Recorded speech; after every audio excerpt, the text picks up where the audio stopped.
The certified letter came on a Tuesday morning. It fell with a soft thud against my apartment door while I was practicing what I would say in my work meeting about money and budgets. I had been repeating the words over and over, trying to make sure I would say everything perfectly. The room smelled faintly of coffee and sunlight peeked through the blinds, making stripes of light on the floor. I almost didn't open the letter because I was so focused on memorizing my notes. But then I saw my name through the little plastic window, Sapphira Callum. It was written in big, serious black letters that made me feel worried. There was no return address, just a small logo of a lawyer's office in the corner. I ripped the envelope open with shaking hands, holding my coffee mug in the other hand. I unfolded the paper inside, trying to see what it said. The first few words made me stop breathing for a second. The letter said that Balthazar and Isolde Callum, my parents, were asking for 40% of all the money I make from now on. They said it was because they had given me money on May 15, 2016. I dropped my coffee mug. It shattered into pieces on the kitchen floor, spilling hot coffee on my bare feet. I barely felt the burn. My mind refused to accept the words I had just read. What the heck? I whispered to the empty kitchen. My heart was beating so fast it felt like it might jump out of my chest. I read the letter again, trying to make sense of it. Financial investment. Verbal contract. Legally binding agreement. Family obligation. Every single word hit me hard, like someone had punched me in the stomach. I sank to the floor, holding the letter, my hands trembling. Memories of the day they gave me that money came rushing back. Before I continue, don't forget to subscribe and join the awesome community. Drop a comment below to tell me where you're watching from and what you think of the story. I remembered the $20,000 check my parents gave me for college. I had always thought it was a gift. I had thanked them for it many times, even though I had worked many jobs to pay for the rest of my college expenses. But now, according to this letter, that money was a contract. A contract I had never signed. And now they wanted almost half of everything I earned forever. I sat there, surrounded by broken pieces of my favorite coffee mug and a puddle of brown liquid. I could hear my heartbeat in my ears. I remembered the celebration dinner at Pietro's, my father's Italian restaurant in Reno. The white tablecloth was spotted with red wine, and my mother's pearl necklace shone in the light as she leaned forward, smiling at me in a way she rarely did. I had been holding my college acceptance letter in my shaking hands. I was the first person in my family to attend a 4-year university. I felt so proud and at the same time nervous. "We have something for you, sweetheart," Dad said, sliding an envelope across the table. I opened it carefully and saw the check for $20,000. Felt like so much money. I had never seen that much money in one place before. "No strings attached," Mom said, squeezing my hand. "We're so proud of you." Dad raised his glass and said, "This is our investment in your future, honey." The word investment sounded different now. 7 years later, as I sat among broken mug pieces and cold coffee, the word hit me in a completely new way. I realized it had never really been a gift. It had been something else entirely. I picked up my phone and called my parents, my fingers trembling slightly as I dialed. "I just got a letter from your lawyer," I said, trying to keep my voice steady. "About the money for college." There was a long pause. "We've been patient, Sapphira," Mom said. "You've been making good money for years now." "It was a gift," I said, my hands gripping the phone tightly. "You said no strings attached." "We raised you," Mom said, her voice getting harder. "Everything you have is because of us." I took a deep breath, trying to keep calm. I worked my way through college. I paid off my loans myself.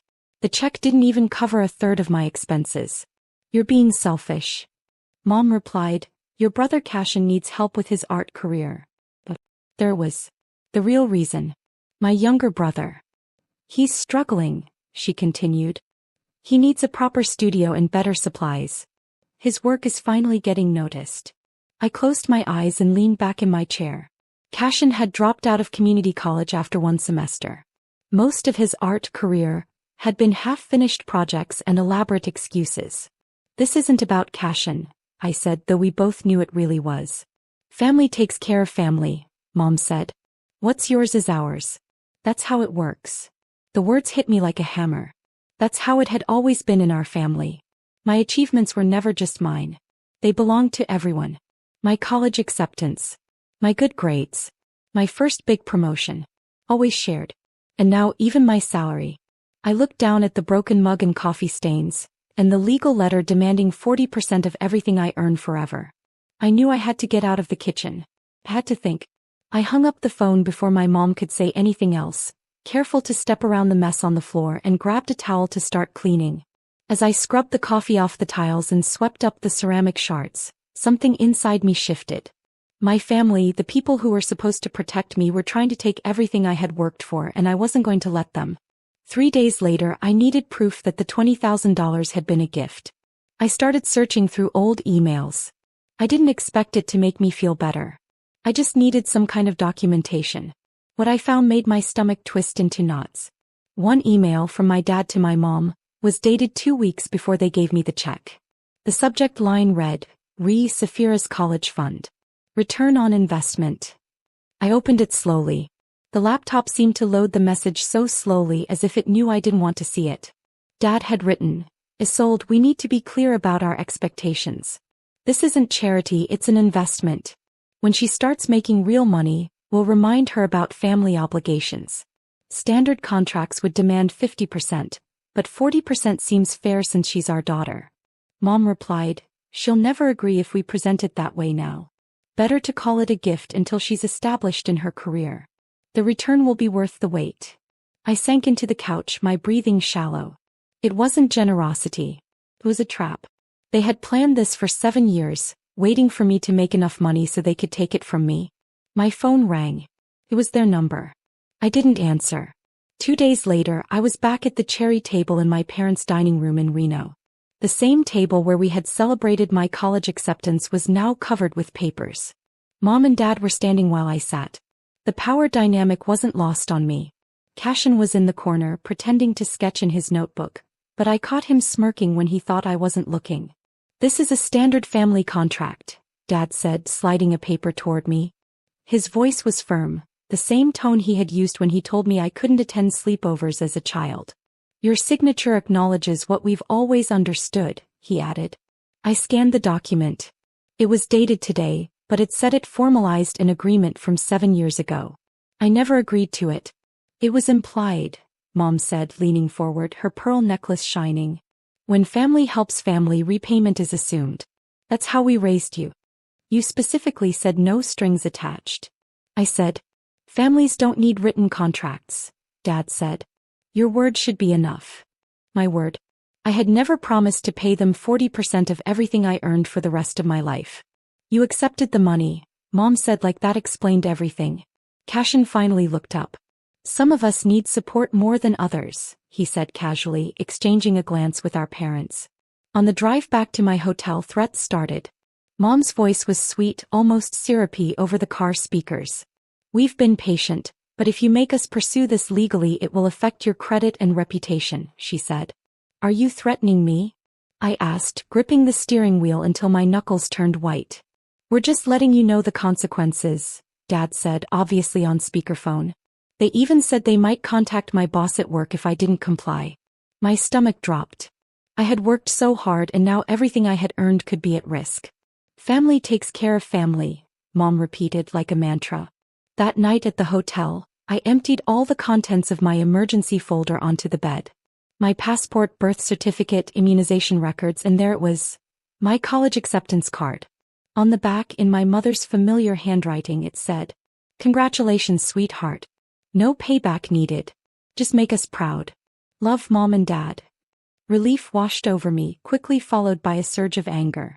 They had lied on purpose.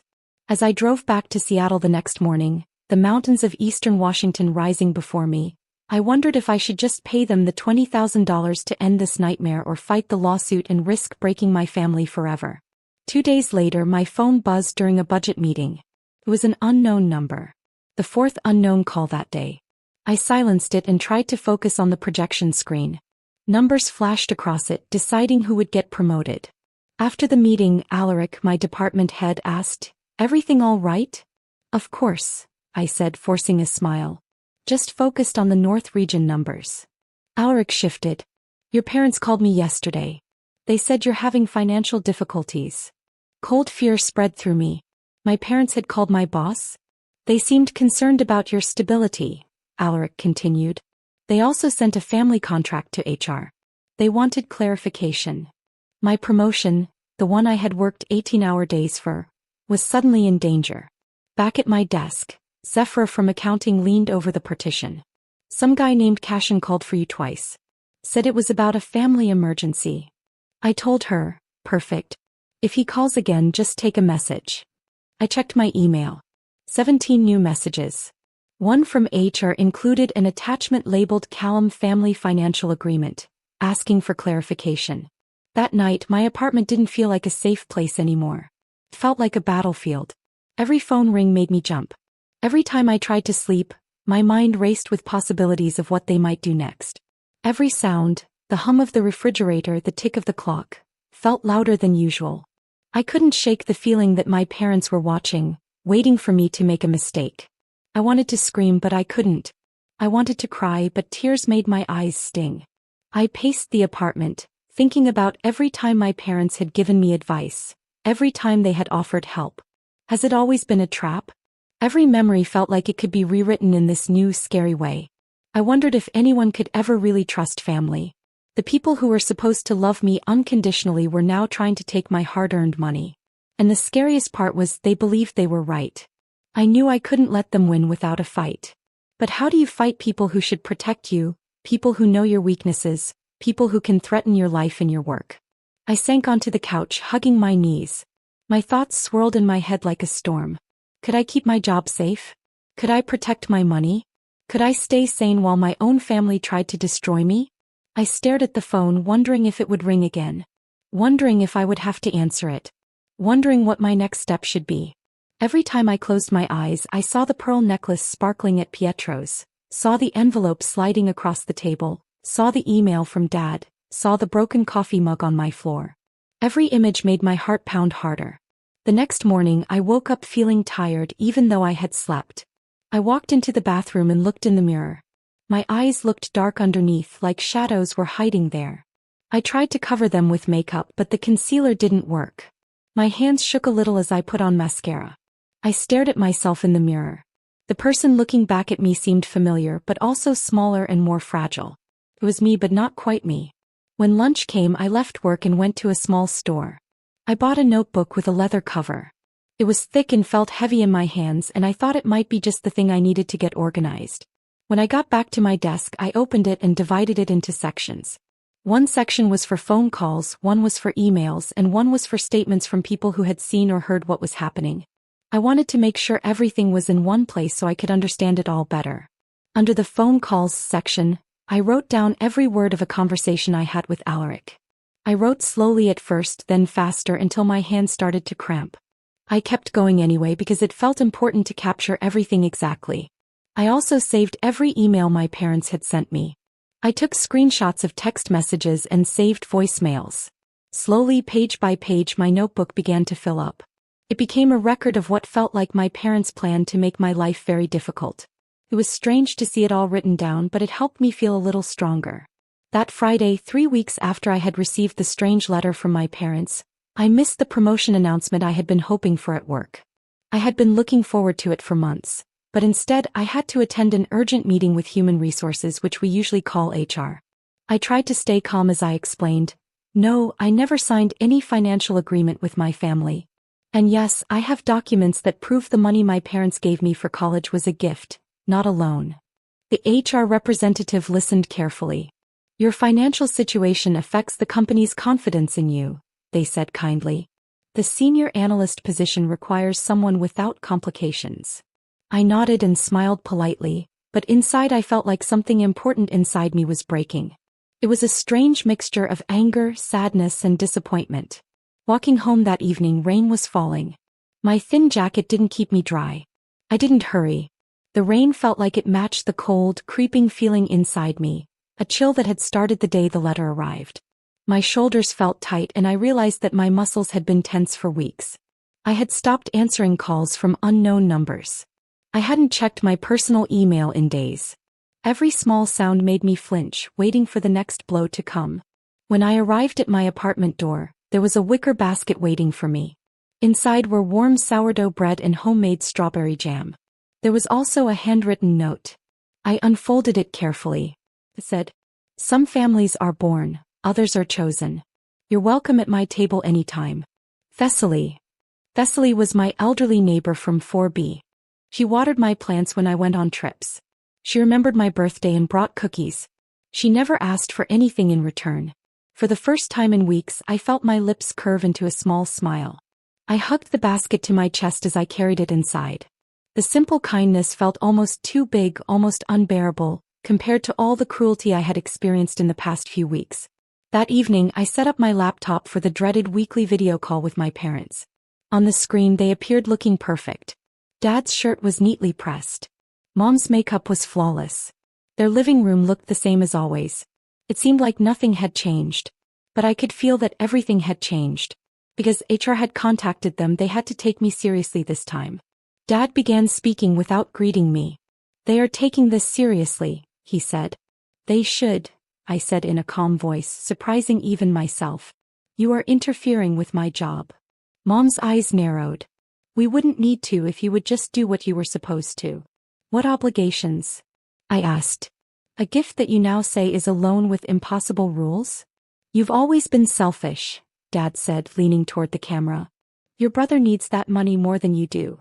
The word selfish had been used many times by my parents, usually whenever I prioritized my own needs.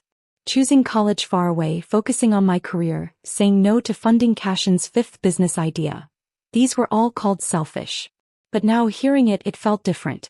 It didn't hurt in the same old way. "This isn't about Cashin," I said, watching their expressions sharpen. "This is about control." The silence stretched between us. Mom's voice was brittle when she finally spoke. "We've supported you your entire life." Suddenly something clicked. Their support had never been unconditional. It had always been currency. Something they could track and demand later. "I need to go," I said, ending the call before they could respond. The next morning, Thessaly knocked on my door again. "My grandson Lucien is visiting this weekend. He's a lawyer who helps people with consumer protection issues. I thought you might like to join us for Sunday dinner." 2 days later, Zephyr from work stopped by my desk. "That Cashin guy called again," she said. "He said you were having a breakdown and maybe the company should reconsider your position." I told him you're the most stable person in the department and hung up. "Family can be the worst sometimes," she added with a shrug. Every small kindness helped me feel stronger.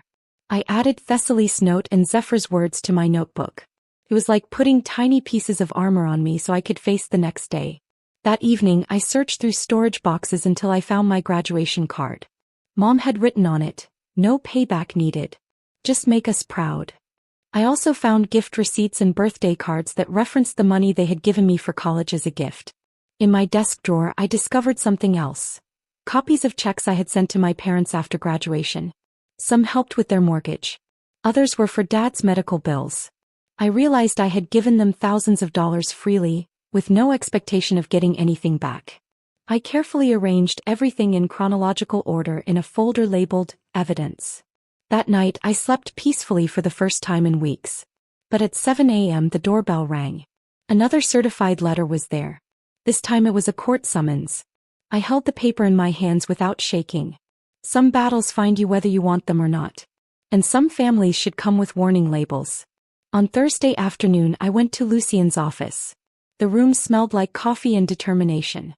Papers were spread across the polished oak table like shields in a battle. Each document was a piece of armor for me. We spent hours arranging receipts, emails, and notes spanning 7 years. "Start with the original gift card," Lucien said, pushing his wire-rimmed glasses up his nose. I slid the faded card across the table. Mom's handwriting on it said clearly, "No payback needed." Next, I handed Lucien printed screenshots of graduation texts. They congratulated me and celebrated my achievements without ever mentioning repayment. "These show a clear pattern," Lucien said. "No reasonable person would suddenly expect 40% of your lifetime earnings for a $20,000 check." My phone buzzed. It was Cashin. Against my better judgment, I looked. He had posted publicly online. "My sister stole from her own family. Education was bought with our sacrifice. Time to pay your debts." "This actually helps us," Lucien said. His voice gained confidence. "He just admitted the lawsuit is retaliatory, not based on any real contract." Notifications from friends and colleagues began to pour in. Safira wrote, The most honest person I know. She worked 3 jobs in college while staying on the dean's list. She's brave and hardworking. Unexpected warmth spread in my chest. People could see the real me, not the selfish version my parents had created in their minds.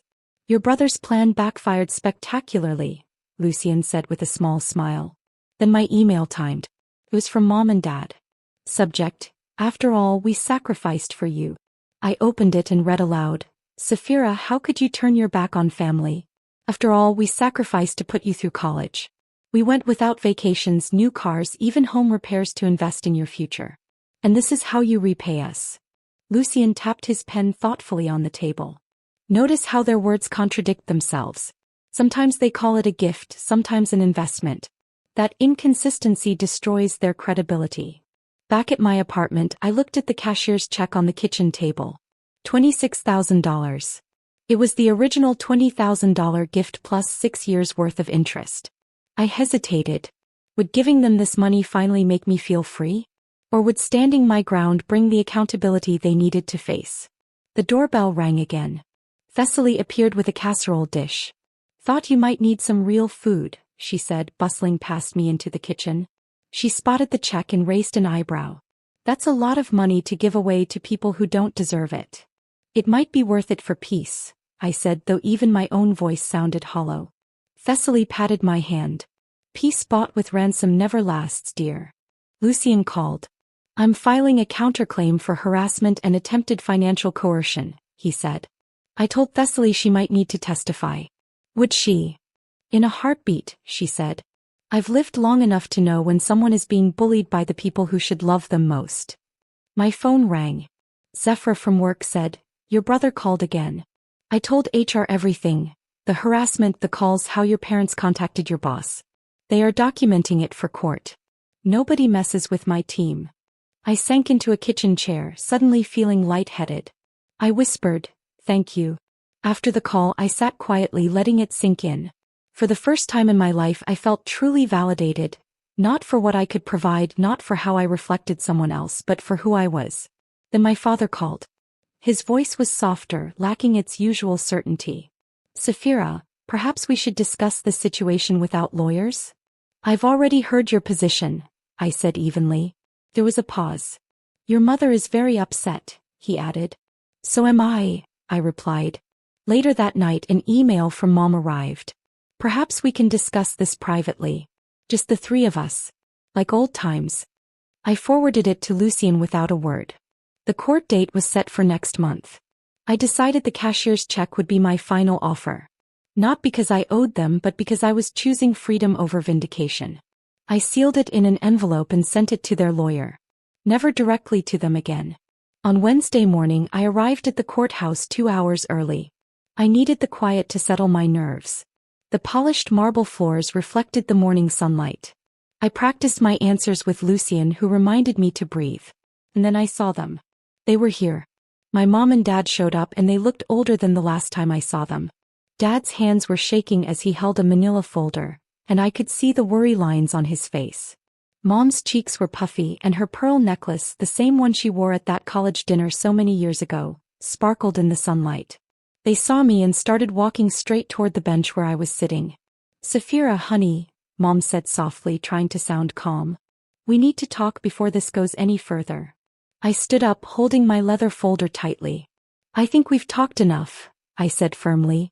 Dad's voice shook. We have a compromise, he said, pulling papers from his folder. 20% instead of 40. That's more than fair. Balthazar worked all night on these numbers, Mom added, touching my arm as if to make me understand. I stepped back. Her eyes narrowed for a moment, and then I saw tears start to fill them. We're your parents, she said quietly. This shouldn't be happening. Dad leaned closer to me. If you go through with this, you'll never be welcome in our home again, he said. Is that what you want? He asked. To destroy your family over money? Lucien, our family friend, cleared his throat, but I raised my hand to stop him. This is my battle, I said. I opened my portfolio and carefully took out a cashier's check I had been carrying for weeks. It was $26,000. That was the original amount I owed them, plus interest. I held it out between us. This will end our financial relationship. Forever, I said. Mom's eyes went wide. This isn't about money, I continued, trying to stay calm. It's about family responsibility. I've made a timeline of everything that has happened. I showed them all the cards, emails, and text messages where they called the money I gave them a gift. I reminded them about every conversation where they never mentioned repayment. 7 years of silence had passed, and suddenly they demanded 40% of my income for the rest of my life. Dad reached for the cashier's check, but I pulled it back. I have already given you more than you gave me, I said firmly. I reminded them about all the times I helped them without being asked. The money for their anniversary trip to Yellowstone, the new water heater last winter, and Cashin's art supplies for school. Every time I helped, I did it because that is what families do. But this sudden demand for half of my money was different.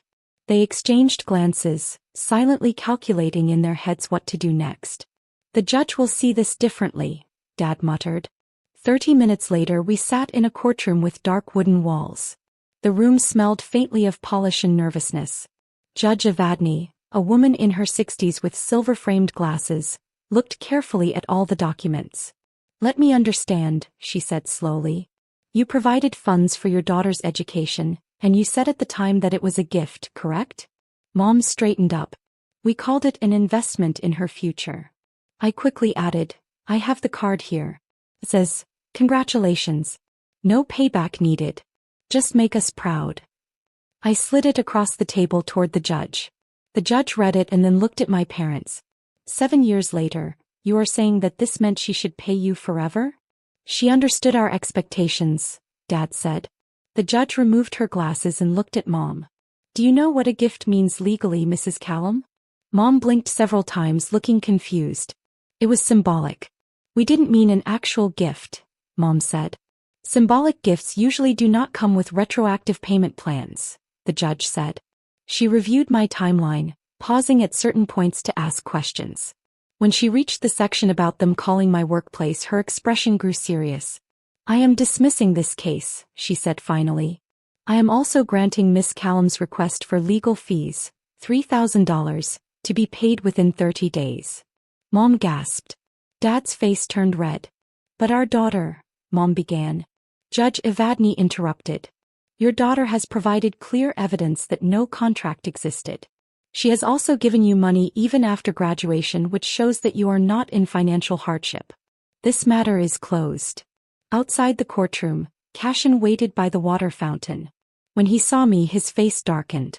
He was wearing the leather jacket I bought him last Christmas. Congratulations, he muttered. You'll regret this. Blood doesn't turn its back. I stopped beside him, suddenly tired of fighting.